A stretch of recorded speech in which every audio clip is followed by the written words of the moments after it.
coming out this morning. Just a reminder to let us know who you are and what platform you're with your first question. For those of you that might not be around all the time, flag me down. I'm creating a queue here, and I'll call on you for your question. And with that, we'll start out with David Moore. Jerry, David Moore, California News. I'd like to start with the couple of days and get a legal question off the top and then move to football if we can. You've been involved in several fraternity suits that have gone through the system over the last couple of years. What led to the resolution to this latest trial in Texarkana after just one witness to it? Well, we got it, we got it resolved like I wanted. And so it was unfortunate, but it is resolved, and that was, of course, very sensitive with my family, and it was very sensitive with the unique publicity that's involved with the Cowboys, and but it was involved satisfactorily for all concerned. I won't be commenting any more about it, but I certainly are where I want to be. And from a football standpoint, I know you've said before that the worst place a fan base can be is when it's apathetic or there's apathy involved. Coming off this off season, there doesn't seem to be apathy. There seems to be a lot of frustration with, how the season ended and what you have and haven't done since then. Do you sense a stronger sense of frustration than you have in the past? And if so, what do you attribute it to? The way that, as I sit here today at almost 35 years, you've got to help me with my mathematics here, but almost 35 years. I see several faces that I saw 35 years ago here, and but after 35 years, the one thing that's for sure is ambiguity, and just the nature of what being a part of sports and part of football is very ambiguous. The reality of it is that you are continually dealing with much unfinished business. There's almost no way to segment parts of the running and the evolving of a team from one year to the next. You can have specific agreements, and those agreements have all the right terms in them, and yet you still might have non-execution of the agreements. We've had people with contracts that didn't come to camp. So you've got to make that reality. That's what happens. And so that you can't be and do what I have the privilege and the opportunity to do, and that's be a part of the Dallas Cowboys and run the NFL, which being here with you today reminds me just how lucky I am and how wonderful this is. But it is more ambiguity involved than I ever could have imagined. And there's always going to be many dangling participles out here of unfinished business. And that's the reality of it. There will never be a time with the NFL and sports, but what we don't have a lot going on that give you reason to say, this is the time of year when you're just supposed to do football. Well, there's not a million things, but there's so many things going on at all times, and more so today than when I first got involved. And so if I can be specific, I was kind of ready with my thoughts for you. I know we've been talking about what kind of off-season we had, what kind of season ending we had. Well, the facts are that I'm going to need a little bit of help here, but how many Pro Bowlers do we have out here? 14, 14 Pro Bowlers on this field right now, 12 All-Pros. and 12 All-Pros. We have an outstanding team. And so that part works. We've got a lot of ambiguity in the team. I have ambiguity everywhere in the things that I look at and do. And so I'm maybe the best thing that that God gave me was a tolerance for ambiguity. And so that's what you have. That's what it frustrates you. And in frustrating you, obviously, it frustrates fans to not have closure or to not have bright lines. That's not in my mind. That's not in my life. And so that I don't ever anticipate it getting any better with the NFL and the Cowboys. As a matter of fact, since we last met here last year, there's been even more ambiguity thrown on the table. Hello, NFL. Good to be with you today. Clarence. A 4-star telegram. I've been here 35 years, been about 28. But there were times when you did know what you had coming into the camp. And I know you said you got the Pro Bowlers and the All-Pros, but they didn't finish the job. The goal this year is to finish the job and go further than it did last year. With all this ambiguity, with Ceedee not being here, talk about what you did in the off-season. What gives fans hope that you can take the next step? Because that's the bottom line. Not just do what you did last year with the same guys. I appreciate you saying that, Terrence. Clarence. Never gets old. Are we at Oxnard?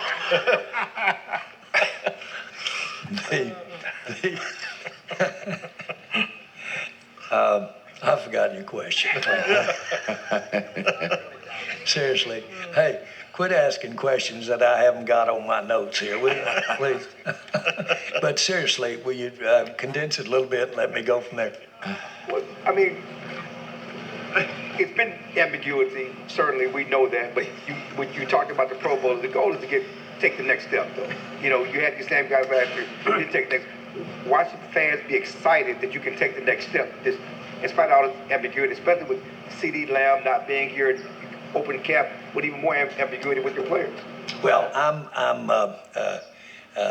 probably because of the way we ended the season last year, I'm more about winning the award for the best way to end the season than I am winning the award for showing up at camp with my house in order. I'm more worried about ending the season than I am a fast start. You're absolutely right. I'm worried more about, I'm all in to having that game come out different, the last one we played. Now, what I will say, when I look at our roster, when I look at where we are, when I look at the quality of our coaching, I will say that I like as much or better than any time how we're going to be hanging around the rim so that when we get to that game, we can come out of there with a different result.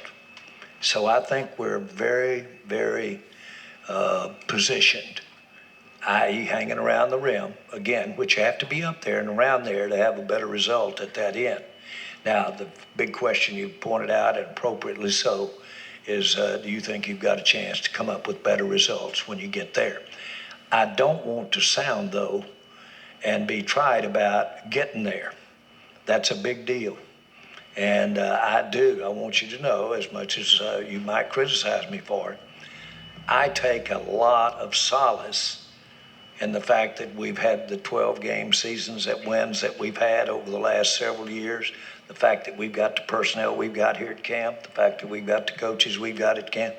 I take a lot of solace that we're going to be there to get a chance to go to that playoffs and do better. Todd? Todd Archer with ESPN. For Jerry and Steven, why has there been, with Ceedee, obviously the latest one, why has there been difficulty in not being able to re-sign your key guys to extensions when that's not been a deal in the past? And do you have to alter how you guys approach alter your approach to the negotiations when you have these contracts coming up the way you do? This time last year, I'm going to hit it first, but then we'll hear from the guy that really knows what he's talking about. Was it Martin that wasn't here last year? Correct. Pretty big deal. Okay, all buttoned up, contract and all. Wasn't here. Does that ever happen? Of course it does. Look all over the league. It happens all over the league. So I don't flare when it's happening to us. I'm aware of it. You must give me that I'm aware that we want to get these guys to camp. Business as usual, as far as I'm concerned. That's the point of that diatribe I just had before this. I'm used to this. I can live with this. And I feel confident if you look at the fundamentals here, we can get back to the shot we were. I hope that we'll be in better shape. So that's January. Okay, this is July. No, I don't get bent out of shape over the fact that somebody is not here or here at all.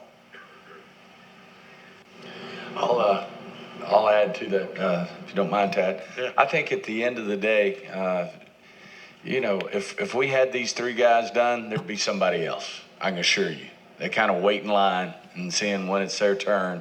Obviously, we had everything buttoned up last year, and Zach, who's had an unbelievable career, all-pro career, one of the best players to ever put on the helmet here, decided, hey, I've been under a long-term contract and I'm underpaid, and I want to be paid. It's going on San Francisco. You just look around the league. As Jerry said, it goes on everywhere. We have a very unique situation. We have a quarterback who played at the top of his game last year, second in MVP voting, who can leave. And then we got two players who can't leave here for 3 years. Theoretically, if we didn't sign either one of them, I guess we couldn't franchise one 3 years from now. But we could sign one of them. And both of them, rightfully so, believe they should be the highest paid non-quarterback in the league. And totally respect that. So very difficult situations that we're trying to work through with them. They want to win. They want to put a ring on their finger.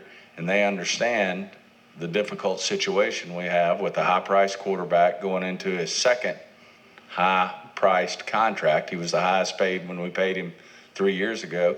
And then we got two other guys that we're trying to work through. It just takes time.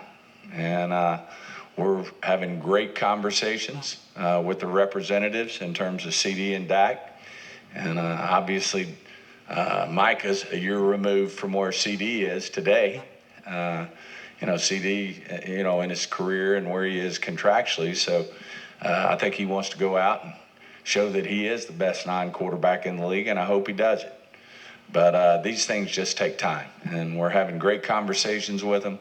It's certainly not easy. I welcome the opportunity that we've drafted well enough to have one of the best quarterbacks in the league, one of the best pass rushers in the league, if not the best, and one of the best receivers, if not the best receiver in the league.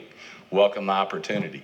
It's great that we draft like that, but it does take time, and it's certainly not easy. You look at a guy like Jefferson, they're not paying a quarterback. They're not paying anybody on their roster at this point. So it's a lot easier for them to stretch a little more. And we're just trying to work through reasonably with Ceedee, reasonably with Dak, what we can do to make it work from an economic standpoint. And certainly when you're trying to pay three guys like that, it certainly does limit your opportunities to maybe improve the roster down the line. Makes it difficult to keep Biotic. It makes it difficult to keep Pollard. And we just got to draft. I mean, we think we drafted two great prospects in Guyton and BB. And I think they'll step in and they'll do a great job. Our history says that we've drafted well, And I think they'll both step up. You hate to lose a Pollard, you hate to lose a Biotic, but, that's the nature of this business. Stephen, let me follow that up. That is the world's smallest violin. Okay?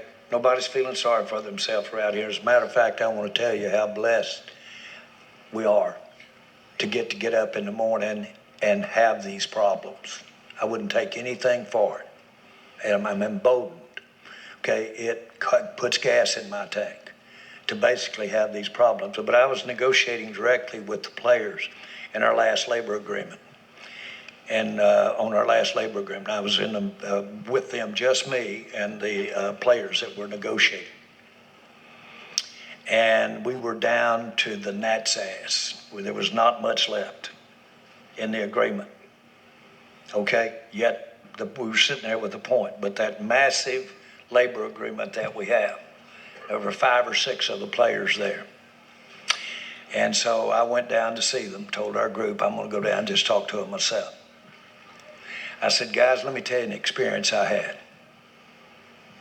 When I was buying the Dallas Cowboys, it got down after months of negotiation, and it got down to about $300,000 that was at an impasse.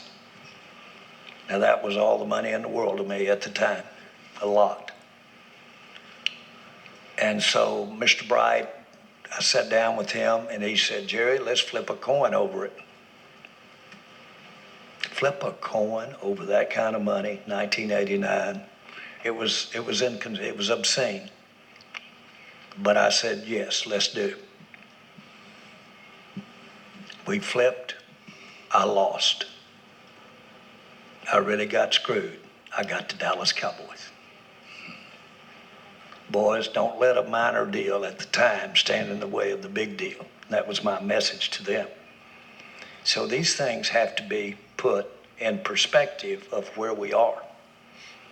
And while they look at the moment like it's and I'm talking to our fans, while I look in the moment that issue is a serious issue, in the bigger picture, my experience with the NFL, sports, experience with you, has been that passes and you move on and you go. Now, the other thing I want to say gratuitously is that I've been doing this 30-something years.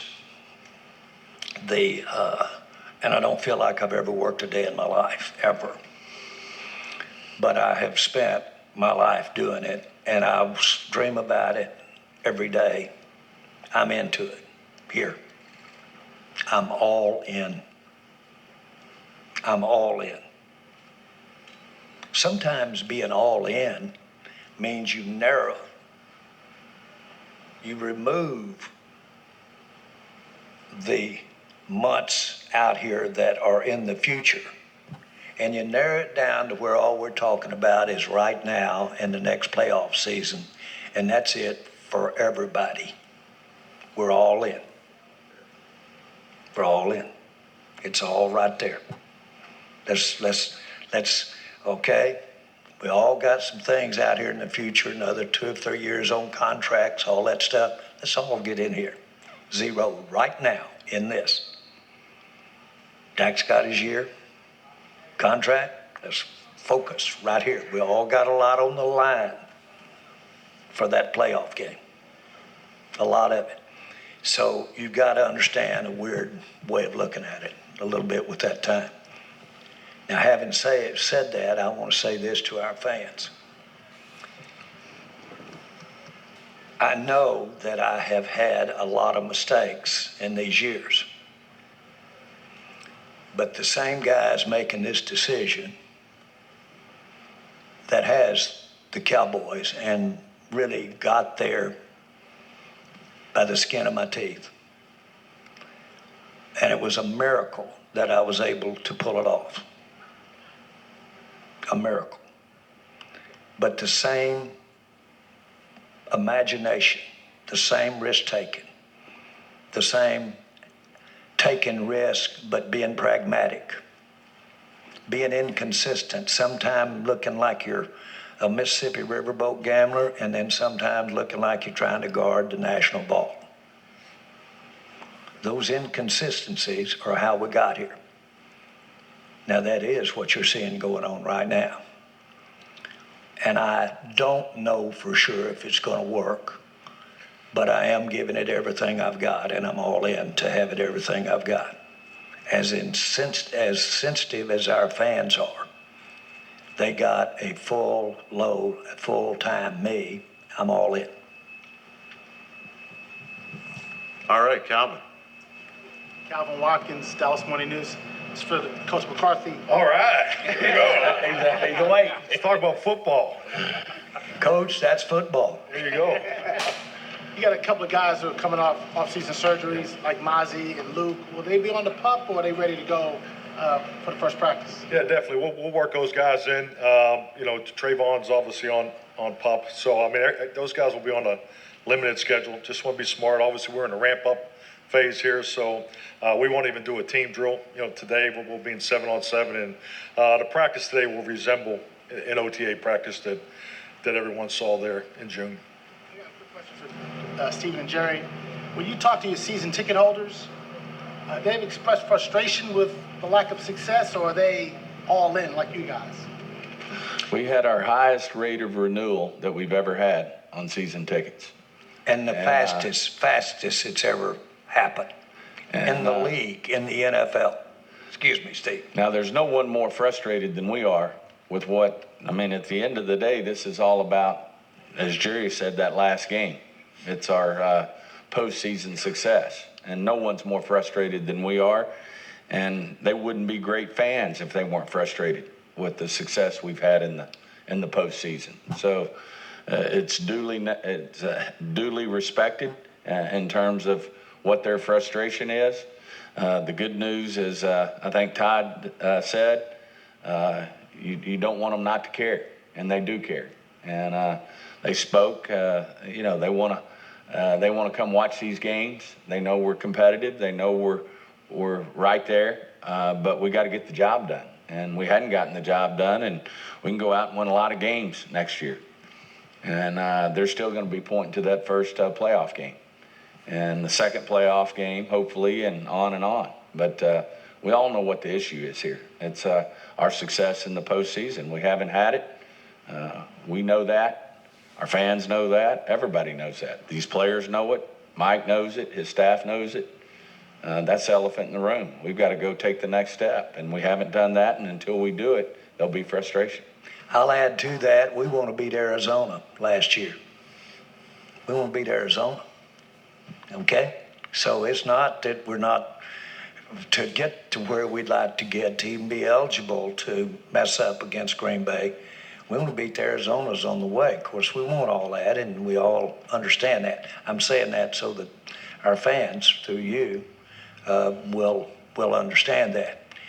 But when we go to league meetings, NFL meetings, they don't put the team name on the overall league information. So the team is anonymous. But when they put up on that sheet last month where clubs are in renewal, numbers of renewal, total percentage of renewal, and total percentage of anything new, the Cowboys are so far ahead of the rest of them, it's unbelievable when they put that up there. And that's my answer to you. How are our fans reacting to where we are today? Now, what I want to be clear with y'all, that puts gas in my tank. Sanitizes me more than anything that could happen. If you think I don't want to show them and reward them, okay? And if you think something called a dollar bill is standing in my way to do it, you're very wrong. What we deal with cap money is not a dollar bill like you and I sense it with our bank account. It is a tool that cap money is a tool that everybody has the equal amount. And what you've done with it, where you've extended it, where you've used some credit card and spent some of it in the future, all of that is the art of the deal. And you're seeing, I know you are, and you're all aware of it. I read what you write. You know that we've spent money in the future to get the supporting cast that we've got on this field out here. And the games they played the last 4 or 5 years, we're still paying for some of that this year in the cap. That's the way it works. It's the way it works. And if you miscued and spent it and didn't get Green Bay win out of it, then you wish you had it back so that you could use it this year. But that's not the way it works either. That's the art of the deal. But I will say this: if I'm anything, I want to say to our fans, I'm good with math. I'm very good, and I can stretch a dollar because I can put a lot of energy, juice, and bullshit with it. And so I maximize what we've got to work with. I like to think as well as anybody in sports. John. John Michaud with The Athletic. Jerry, you mentioned about Dak potentially going to the final year of his contract, you being all in on this year, him being all in on this season. Has that allowed you to think how long you guys have worked together, you and Dak, that this could be his last season with the Cowboys? I don't think so. Just to be very specific, I do not think that this will be his last year with the Cowboys at all.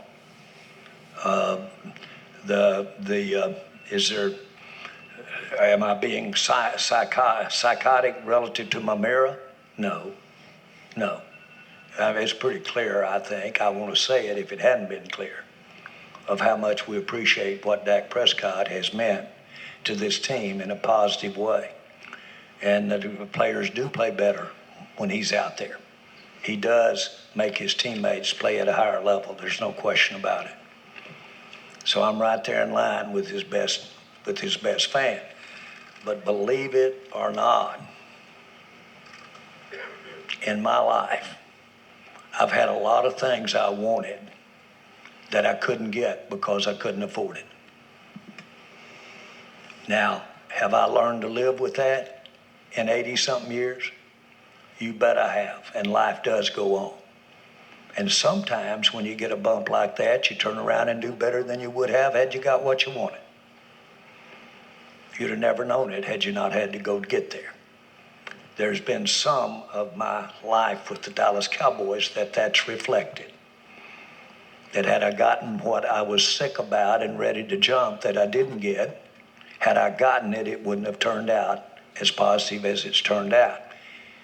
So much of this thing we do, specifically with putting rosters together, when you're dealing with availability, injury, when you're dealing with talent fluctuations, when you're dealing with the competitiveness, so much of it creates a level where you just got to go and see what happens.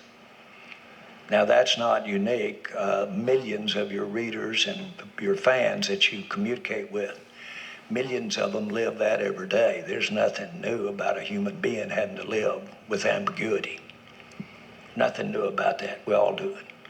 Well, it's alive and well in what we deal with and what I'm dealing with every day. Again, it's a privilege to be here dealing with it now. This isn't the smallest violin. But what the point I'm trying to make is there is nothing new about not having these questions answered that you reflect, and we've reflected in this off season. And yes, I've gone in with not my wish list fully completed, and I've been a part with the Cowboys and been a part of it in the other parts of my life, ended up being the best I ever did. Nick Harris, DallasCowboys.com. You mentioned there's a lot on the line for this team, and there's 30 players on expiring contracts, big names with those expiring contracts, coaching staff as well. It's clear that a certain success threshold will need to be met to feel comfortable about the core in the future. What does that success threshold look like for you guys as you discuss the future? If you look over the last 30-something years, you will see that everything's not predicated on the exact one loss. What you're counting on, the people involved in the inside that are there every day and are there with the staff and are there with the players and the coaches. you're counting on, by the way, you do play a game that's with an oblong ball that can go any way on you when it hits the ground. And so you can make some bad mistakes when you totally base your decisions on the results of Green Bay Cowboys last year. You can make mistakes. Now you can't ignore it, and you got to realize, just like our fans do, that it's something to think about. But you can't just be that bright-lined. I'm going to say this to try and answer your question. There's nothing bright-lined about the kinds of things that you have noted in this off-season that are not happening. That's not bright lines. It's got a lot more ambiguity to it. Anybody have a question for Mike? Because practice is going to start here. Patrick? Patrick Walker, DallasCowboys.com. And football question, but Stephen, feel free to weigh in from the perspective of roster construction. But Calvin Hunter, look, you guys have 8 running backs on the roster. Can you talk about the challenge of over the next several weeks, how you plan, not necessarily how you plan to, but the challenge of rotating those guys into a point where you have enough data to make a decision on, shaping that down? Yes, definitely. I mean, when you look at the whole running back group, I think number one, you have to look at Zeke. Zeke's played a lot of football. I mean, we obviously look at all of our players, particularly once they get up around the 30 years old and the number of reps they have in the league. So we'll definitely be smart with him as far as his reps in practice. So with that, and on the other side of that is younger players get more opportunities. And specific to your question about Hunter, if you look at the direction of the offense last year, we weren't just primarily a one-back team, whether it was 3 receivers on the field or 2. So we do want to expand, some 2-back concepts and things like that. But on the flip side of it too, Hunter has shown the ability to be a contributor in the 1-back offense. So just having that flexibility and is important as far as how we want to challenge our opponents. But also I think it's important to, you always want to create opportunities for, particularly with the running backs, to give them flexibility and diversity, because that's what really, when you get down to it, is, the more that they can do, not only in 1 back or 2 backs, but also special teams is always a huge factor when you get down to, the end of these tough roster decisions. Saad? Ceedee, The Athletic. Stephen, you mentioned that you guys are in a unique situation with all these contracts. Just what is unique? I mean, we've seen other deals get done around the league this offseason. What do you feel is unique about this situation for you guys?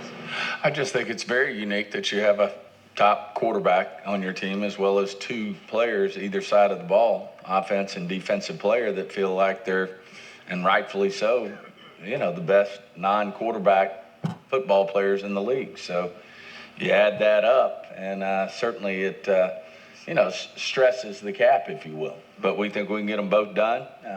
We think we can get Dak done. We think we can get all these things done, but it does require you to make some tough decisions in other places to draft and develop and play your draft picks.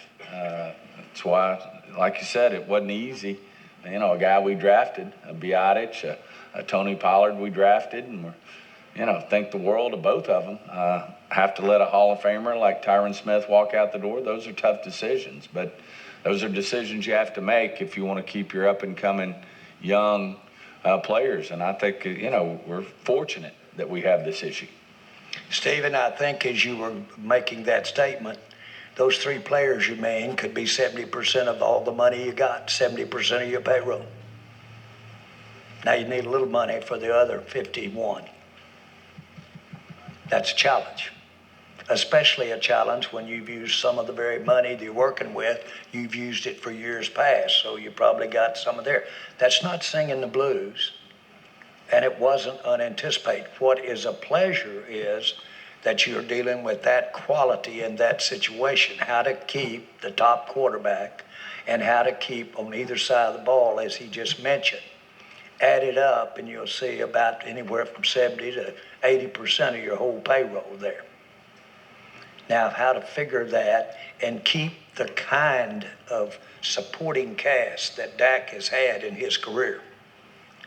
How to keep that supporting cast so that Dak can maintain and improve on where he is, and be spending on those 3 players 75% of your money, that's a challenge.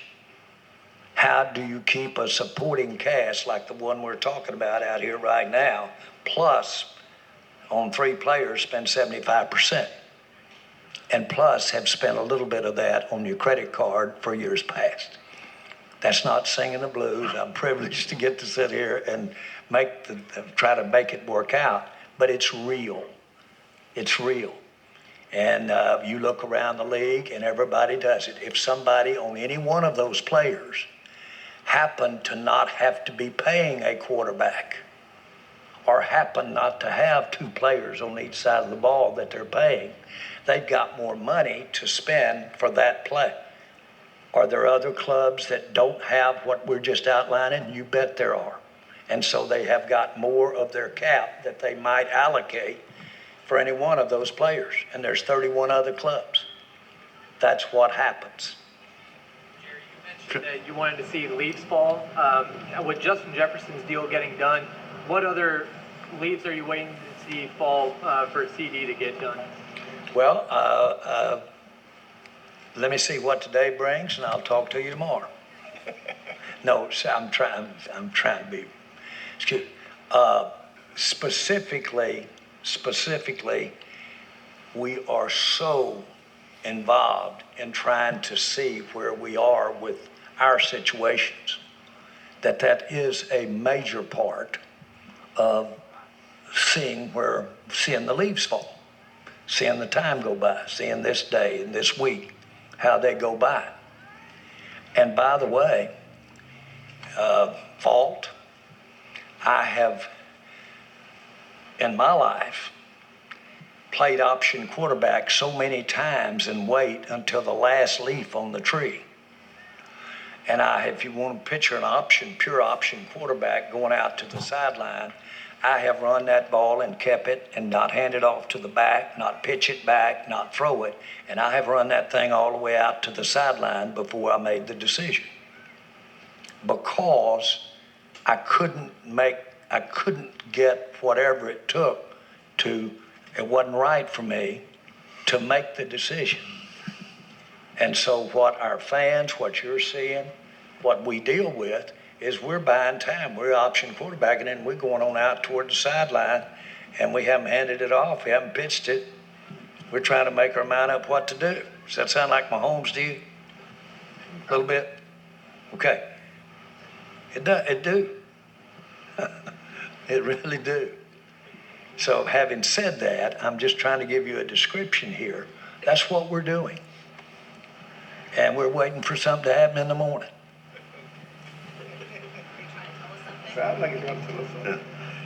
Jane. I was going to first start with Mike, but I'd like to start with you, Jerry, and then Mike, if that's okay. Jane Slater, NFL Network.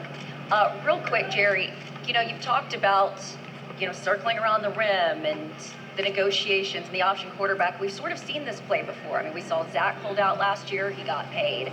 Ezekiel Elliott held out. He got paid. So why not just slam dunk it so you can start camp with these guys? Because to your point, we've been talking about this since April. Well, I can go back hundreds of times and look where I should have pitched or handed it off to the back rather than keep the ball.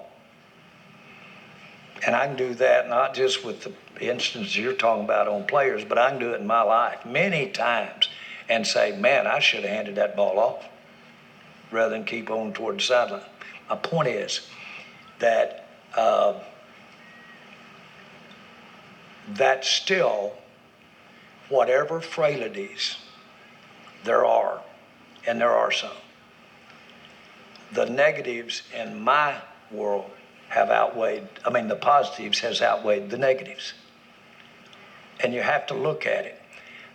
I heard one time to use every decision the Ben Franklin method. And Ben Franklin said, when you're worried and tired and can't sleep, Ben Franklin said, get up in the morning and list on one side all the positives, everything good. And then get up and take on the left side all the negatives, everything bad. And if that positive side beats that negative side by 1, you're doing good. This one for Coach McCarthy. Jerry said that God gave him a tolerance for ambiguity. Do you share the same tolerance as it relates to your contract and not having your star wide receiver here to start camp in a year where you don't have an extension?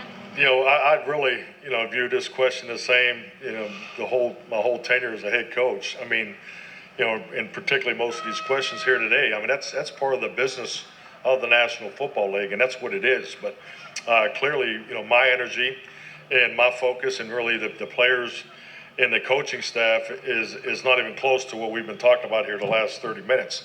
I mean, we're excited and energized by this opportunity which in front of us. And it starts with this training camp. I mean, gosh, just to be here in Oxnard again and excited about the next opportunity. And that's just the reality of competing in the National Football League. Their contract conversations, we talked about that back in the spring, and that's really where it lies with me. I really don't have any.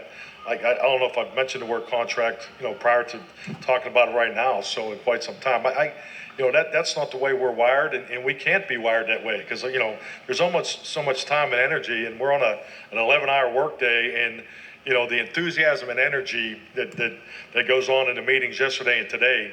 That's what we're all about. I can't wait to get out there and get the first down. So, and that's how you get it done. And I get what's happened in the past and the frustrations of the past, but we're past that. We're energized what's in front of us and the reality of the work that we have to do to put ourselves in position to answer those questions next year. The only thing we've been guaranteed is 17 games, and that's where our work and what we identify with. So, and that's the beauty and that we have as any NFL football team, but more importantly, the specialty of being a Dallas Cowboy. So this opportunity in front of us, we want to maximize it and get to work today. And that's where our minds are. That's where, the locker room and the spirit of what we accomplished in the off-season program. And so much time and energy is talked about an individual that may not be here or a contract and situation. But the reality of is when we presented our off-season program awards, we had a 9% increase in workouts last year. The strength levels were an all-time high in our 5 years here under our program. So our program has improved. Our off-season program it shows those results. And from my personal experience, you improve from within. The biggest improvement of our football team will be from the men that were here throughout the spring and through training camp. And trust me, the business part of it is critical. It's important. Obviously, Jerry and Stephen have addressed that in depth. But our focus is on winning with this roster and this locker room we have. We have a hell of a locker room. We have a hell of a locker room. And the love and energy that's in place here, that's what it's all about. And that's really the reflection of what we're talking about. Tim Kalishaw, Dallas Morning News. Jerry, as far as you being all in, Mike's job is on the line. That's been discussed. The other coach's job is on the line. The general manager's job is not on the line. Steven's job is not on the line. 31 other organizations don't do it this way. The only thing that happens here is coaches get recycled and you've made 8 coaching hires. Why does this make sense for the Cowboys when nobody else does it this way? I think the Cowboys have had 2 general managers, Tex Ram and me. 2 in the history. You look around the NFL, and I'll bet, I don't know, I really haven't studied this, but I'll bet you they've had 30. They've had as many general managers maybe sometimes as they've had coaches. Since the reality of it is, which was from the day that we walked through the door, that I knew that I was going to have to be responsible for any and everything that went on. So that if that is going to be the case, then I'm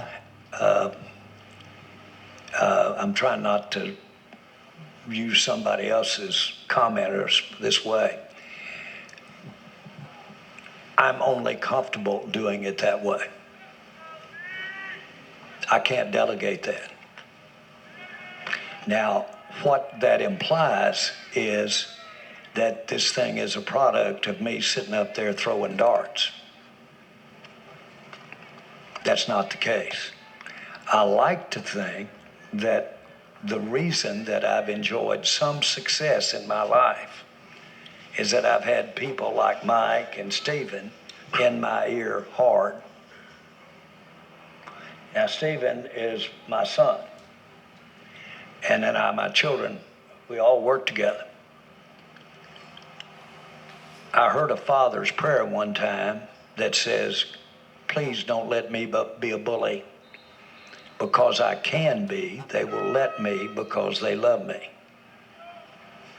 And so that I lay up waking nights making sure that my ears are open and that I'm not too willfully strong. So believe you me, I listen and I get a lot of input. And when this guy to my right talks to me, you notice in a draft room who I'm sitting by? I'm sitting by Mike. When he talks to me, it's going in and it's not coming out. Now, I'm a lot of things, but I'm not slow. So I do listen to the people around me. Otherwise, I wouldn't even be sitting here, Tim. I wouldn't even be sitting here. You can't get here and get to be a part of this, just me.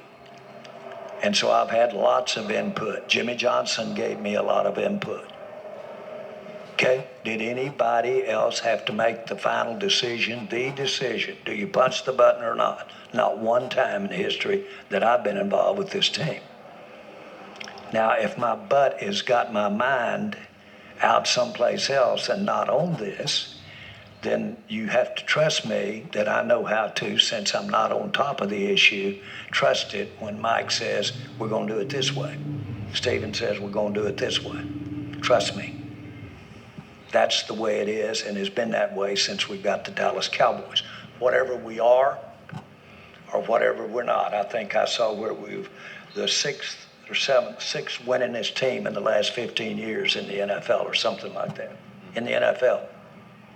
And with Mike as our coach, we've had, in my mind, we've had really good among 32 teams about what we've done. Does anybody think that good for me is folding it up and not having gotten to a Super Bowl? No. And I hope y'all know me enough to know that if you could write a check and I had it and it'd actually guarantee me, whatever it is, you got you a Super Bowl.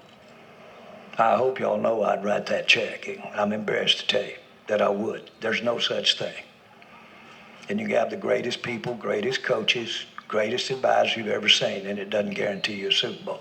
Now, I apologize for this self-talk with you here today, but I do and have. This is not your normal GM situation.